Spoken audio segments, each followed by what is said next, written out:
People disagree about a lot of things, but one thing everyone can agree on is that donuts are awesome. Listen, maybe you ought to get some donuts or something, huh? But did you know that they weren't always the ring-shaped delights we know them as today? Let's head inside the factory to learn more about their history and the process behind how these airy, fluffy treats are made. You allowed to eat jelly donuts, Private Pie! The ingredients for the donuts arrive in massive industry-sized bags.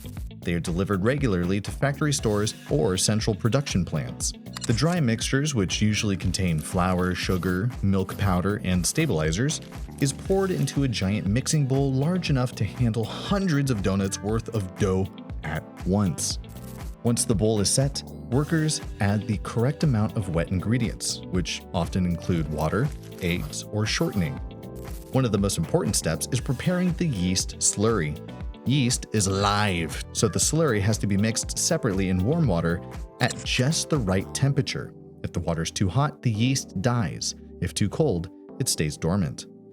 Yeast is an integral part of the donut making process, and one of the earliest known donut recipes featured in The Frugal Housewife even highlights it as a key ingredient, a detail whose importance will become clearer as we follow the dough through the rest of the process. Back at the factory, a large mechanical dough hook spins and folds the mixture, blending the ingredients and mimicking the motion of human kneading.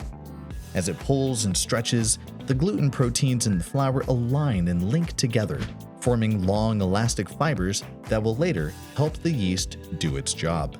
I am doing my job. The entire kneading process is timed automatically, lasting about 13 minutes. This ensures that every batch of dough develops the same strength and elasticity. After kneading, the dough needs a rest. This bench rest typically lasts 10 minutes, but the timing can vary depending on the dough's hydration and temperature. During this stage is where it all comes together. Yeast begins consuming sugar and releasing carbon dioxide. When this gas is trapped by the gluten network as a result of kneading, the dough rises. This process is called fermentation. If fermentation doesn't happen correctly, the batch must be discarded, since the donuts would fry up flat and chewy. When the dough is ready, it feels soft, spongy, and slightly springy under pressure, a good sign that the yeast is doing its job. So, what's the next step here, Jerry? Once the dough is properly rested, it's ready for shaping. A worker transfers the entire batch into a hopper, which is hoisted above the extruder with the help of a hook. The dough falls inside, the lid is secured, and the machine pressurizes the system. This pressure forces the dough into tubes where it is extruded in perfectly portioned pieces. The extruder can push out about 30 dozen donuts in just 15 minutes, a pace no human could ever match. Each portion is consistent in weight, shape, which ensures uniform cooking later on. Traditional donuts are shaped into rings, while filled donuts are made as solid circles. That iconic ring shape is so universal today that it feels like donuts have always looked this way, but historically, that wasn't the case. When Dutch settlers first brought fried dough to America in the 17th century, they called them oliekoeks, meaning oily cakes. These were fried balls of dough, often with fruit or nuts within. The problem was that the outside fried faster than the inside, leaving the centers raw. At some point in the 19th century, someone had the great idea to punch a hole in the middle. By removing the dense center, the dough cooked evenly, solving the problem and creating the shape that would become synonymous with donuts. Freshly extruded donuts aren't ready to fry just yet. They're still a bit dense and compact, so the next step is proofing. The shaped dough pieces are moved directly into the proofing box, which is a large, temperature-controlled chamber that works like a warm oven set at about 125 degrees Fahrenheit. Inside, a chain-driven conveyor system carries trays of donuts slowly around the box for about 30 minutes. Proofing gives the yeast one final chance to work its magic, building on all the fermentation that's already happening.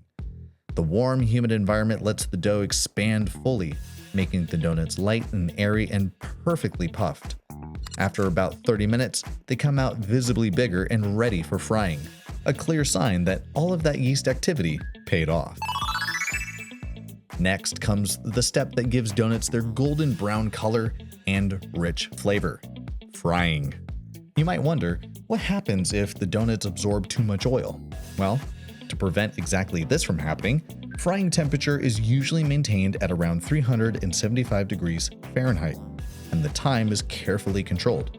But most of all, donuts are crowd controlled. You see, too many donuts in the fryer at once can drop the oil temperature significantly. If this happens, the donuts stay in the oil longer, absorbing too much of it, which would ruin both the taste and the texture, which nobody wants. Since frying oil is one of the most expensive ingredients in the process, efficiency here is critical.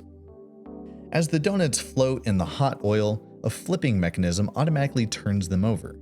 This ensures that both sides cook evenly and develop a uniform golden crust. The frying process usually takes about 45 seconds per side. Once fully cooked, the donuts are lifted out of the oil by the conveyor system.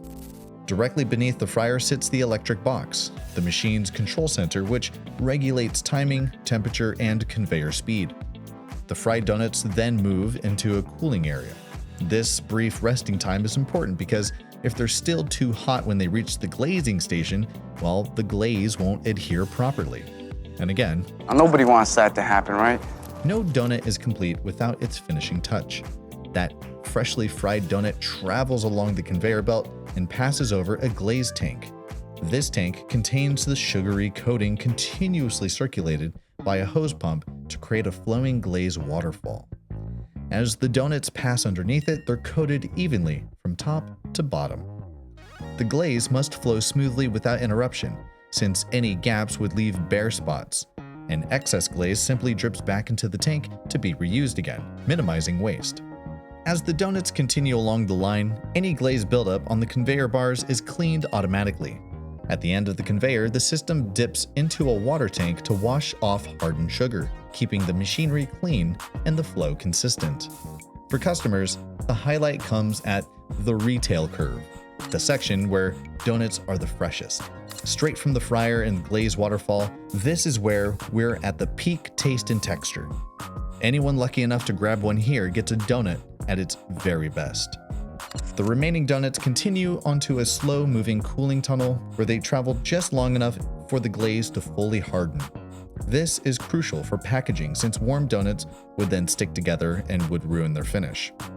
Now, not all donuts are rings. The solid, holeless versions are automatically transferred to a filling machine. This device injects 2 donuts at a time with a pre-measured amount of filling, whether it's jam, custard, or cream. Each injection is calibrated to deliver the same amount, ensuring that every donut has the right balance of dough and filling. Once filled and cooled, the donuts are placed on trays for direct sale or packed into boxes for shipping and custom orders. And that's about all for donuts. If you like this video and are curious about how other things are made, be sure to subscribe to our channel for more videos just like this one.